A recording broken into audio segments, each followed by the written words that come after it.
Sagittarius, my wild pony. You're going to enter this month wild as ever because there's a new moon in fellow fire sign Leo.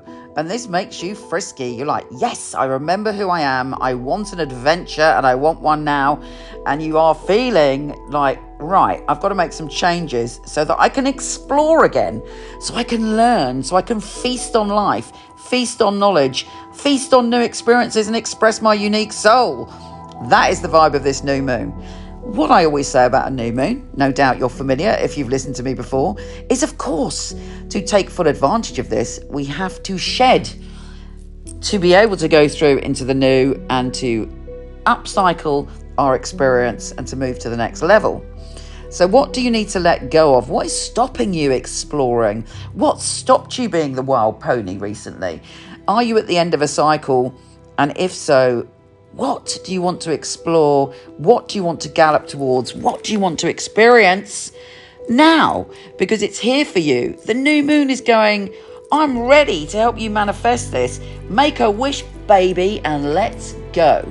So really take this new moon seriously on the 4th of August and plan your next adventure. On the 5th, Venus, the planet of love and abundance, goes into your, well, for want of a better word, your career zone, reputation, building and achieving. So even if you're retired, it's where you want to put your focus on what you want to achieve for the next phase of your life. But whatever it is, Venus is a great big, giant, fabulous magnet for drawing towards you what you want. Obviously, you've got to be clear, you've got to put the work in, but there is some magic, sparkling fairy dust on you when it comes to your career this month. Other people like to be around you. You are charming and people believe in you. Yes, Mercury is retrograde, so be careful that you're not saying you can do things when actually you're not sure if you can. Don't kind of big yourself up too much unless you're completely sure that you can do it, because people are going to believe you and then they're going to expect you to do what you say you can do. With Mercury retrograde, there might be a little backwards and forwards, a little bit of confusion around your career until the 28th when Mercury goes direct. But there's fascinating negotiations, conversations.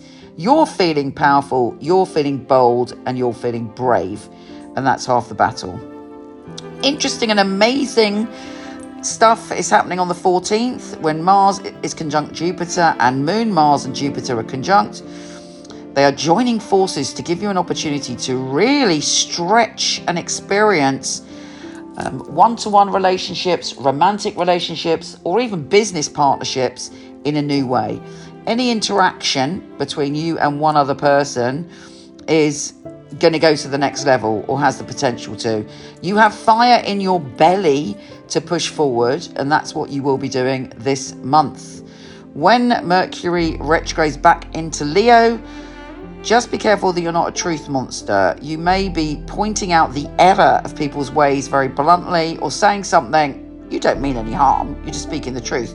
But actually, sometimes the truth can be very painful and we have to deal it. I know this because I've got the Sun and Mars in my 9th house. So, yeah, it's difficult because you don't mean any harm, but other people can get offended by your directness. And for you, this is particularly strong mid-month until the end of the month. But equally, you'll be having very exciting conversations with all sorts of eccentric and interesting people. I hate the word eccentric. Let's say unique souls, mavericks. And those are the people that you're drawn to.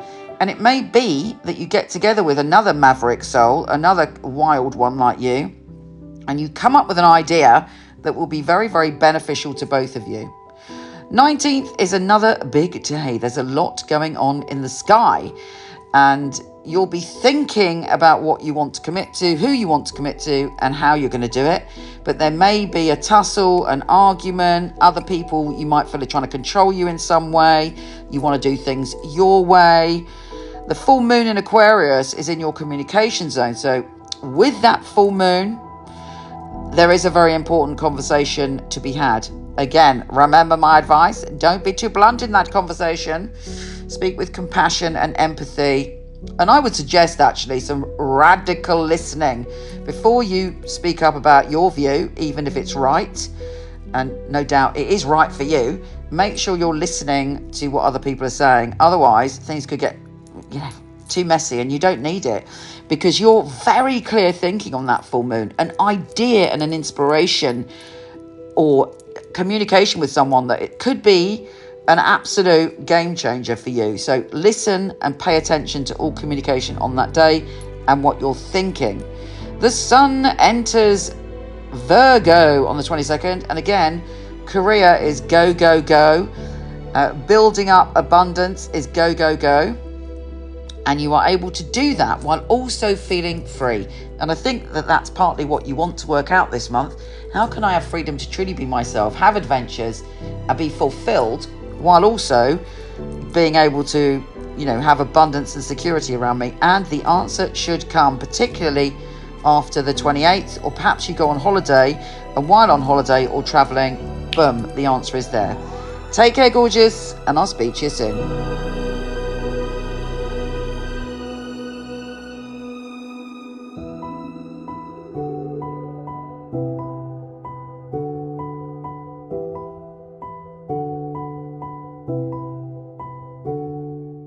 So here is the deck. I love the box. Got some of the tarot heroes on the front that are in my deck, which I'll tell you about later. It is flip top. How fabulous is that? I love that.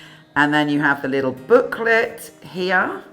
Little nuggets of information about each card. Here they are. Notice the gold. The Fool. The Magician. The High Priestess, which is so important because it is Pamela Coleman Smith. She was the illustrator of the original Rider-Waite. And I have 3 Lovers cards. The Chariot, Strength, the Hermit, various heroes here. This is Anna May Wong. So I've got this leaflet that comes with the pack. It gives you one line of straight to the point wisdom about it. But this is the book. And I'm so pleased with it, because what I aim to do with this deck is to inspire your own psychic ability, but also to empower you and uplift you every day with the message of the card. Let's take a look inside. In it, we've got the meanings and readings. All my knowledge is in this book, all my love and all my heart.